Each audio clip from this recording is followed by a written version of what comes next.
Hello everybody, I'm Meg and I'm going to be reading for you from Alice's Adventures in Wonderland. Now this is a great book. In the story, Alice has fallen down a rabbit hole and she's landed in a very strange world where people don't make a lot of sense, and she keeps growing taller and shorter all the way through the story. This is chapter number 7, where Alice is going to meet some very strange characters. Chapter 7, A Mad Tea Party.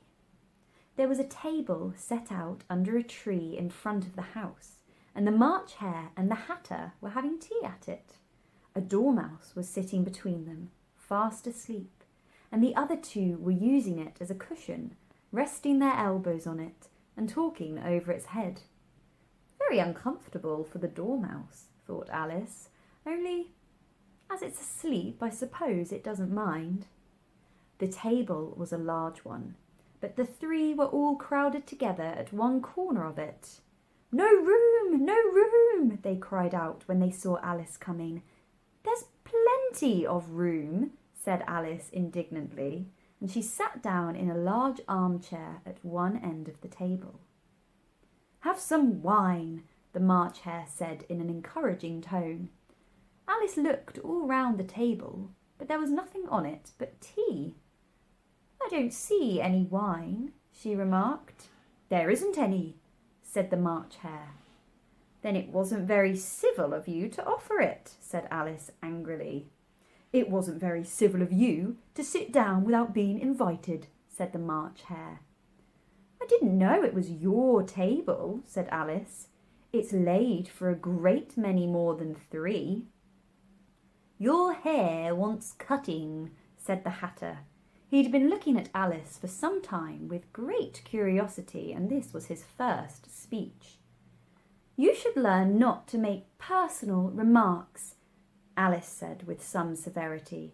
"It is very rude." The Hatter opened his eyes very wide on hearing this, but all he said was, "Why is a raven like a writing desk?" "Come, we shall have some fun now," thought Alice. "I'm glad they've begun asking riddles. I believe I can guess that," she said aloud.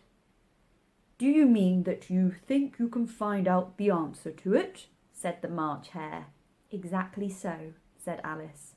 "Then you should say what you mean," the March Hare went on. "I do," Alice hastily replied. At least, I mean what I say. That's the same thing, you know."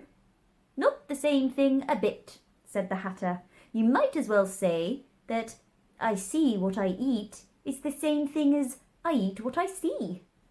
"You might as well say," added the March Hare, "that I like what I get is the same thing as I get what I like." "You might as well say," added the Dormouse, who seemed to be talking in his sleep, "that I breathe when I sleep is the same thing as I sleep when I breathe." "It is the same thing with you," said the Hatter, and here the conversation dropped, and the party sat silent for a minute, while Alice thought over all she could remember about ravens and writing desks, which wasn't much. The Hatter was the first to break the silence. "What day of the month is it?" he said, turning to Alice. He had taken out his watch out of his pocket and was looking at it uneasily, shaking it every now and then and holding it to his ear. Alice considered a little and then said, "The 4th." "2 days wrong," sighed the Hatter. "I told you butter wouldn't suit the works," he added, looking angrily at the March Hare. "It was the best butter," the March Hare meekly replied. "Yes, but some crumbs must have got in as well," the Hatter grumbled. "You shouldn't have put it in with the bread knife." The March Hare took the watch and looked at it gloomily. Then he dipped it into his cup of tea and looked at it again. But he could think of nothing better to say than his first remark. "It was the best butter, you know." Alice had been looking over his shoulder with some curiosity. "What a funny watch," she remarked. "It tells the day of the month, and it doesn't tell what o'clock it is." "Why should it?" muttered the Hatter. "Does your watch tell you what year it is?"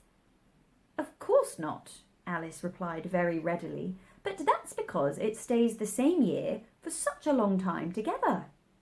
"Which is just the case with mine," said the Hatter. Alice felt dreadfully puzzled. The Hatter's remark seemed to have no sort of meaning in it, and yet it was certainly English. "I don't quite understand you," she said as politely as she could. "The Dormouse is asleep again," said the Hatter, and he poured a little hot tea upon its nose. The Dormouse shook its head impatiently and said, without opening its eyes, Of course, just what I was going to remark myself." "Have you guessed the riddle yet?" the Hatter said, turning to Alice again. "No, I give up," Alice replied. "What's the answer?" "I haven't the slightest idea," said the Hatter. "Nor I," said the March Hare. Alice sighed wearily. "I think you might do something better with the time," she said, "than waste it in asking riddles that have no answers." "If you knew time as well as I do," said the Hatter, "you wouldn't talk about wasting it. It's him." "I don't know what you mean," said Alice. "Of course you don't," the Hatter said, tossing his head contemptuously. "I dare say you never even spoke to time." "Perhaps not," Alice cautiously replied. "But I know I have to beat time when I learn music." "Ah, that accounts for it," said the Hatter. "He won't stand beating. Now, if you only kept on good terms with him, he'd do almost anything you liked with the clock. For instance, suppose it were 9 o'clock in the morning, just time to begin lessons. You'd only have to whisper a hint to time, and round goes the clock in a twinkling. 1:30, time for dinner." "I only wish it was," the March Hare said to itself in a whisper. "That would be grand, certainly," said Alice thoughtfully. "But then I shouldn't be hungry for it, you know." "Not at first, perhaps," said the Hatter, "but you could keep it to 1:30 as long as you liked." "Is that the way you manage?" Alice asked.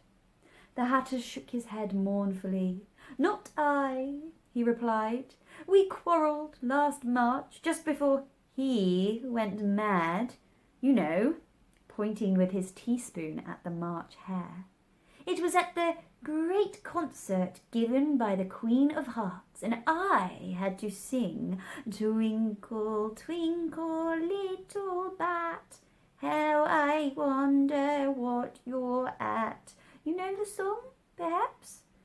"I've heard something like it," said Alice. "It goes on, you know," the Hatter continued, "in this way. Up above the world you fly, like a tea tray in the sky. Twinkle, twinkle." Here the Dormouse shook itself and began singing in its sleep. "Twinkle, twinkle, twinkle, twinkle," and went on so long that they had to pinch it to make it stop. "Well, I'd hardly finished the first verse," said the Hatter, "when the Queen jumped up and bawled out, 'He's murdering the time! Off with his head!'" "How dreadfully savage!" exclaimed Alice. "And ever since that," the Hatter went on with a mournful tone, "he won't do a thing I ask. It's always 6 o'clock now." A bright idea came into Alice's head. "Is that the reason so many tea things are put out here?" she asked. "Yes, that's it," said the Hatter with a sigh.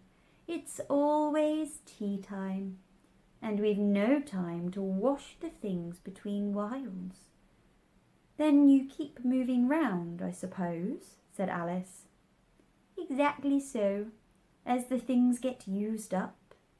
But what happens when you come to the beginning again?" Alice ventured to ask. "Suppose we change the subject," the March Hare interrupted, yawning. "I'm getting tired of this. I vote the young lady tells us a story." "I'm afraid I don't know one," said Alice, rather alarmed at the proposal. "Then the Dormouse shall," they both cried. "Wake up, Dormouse!" and they pinched it on both sides at once. The Dormouse slowly opened his eyes. "I wasn't asleep," he said in a hoarse, feeble voice. "I heard every word you fellows were saying." "Tell us a story," said the March Hare. "Yes, please do," pleaded Alice. "And be quick about it," added the Hatter, "or you'll be asleep again before it's done."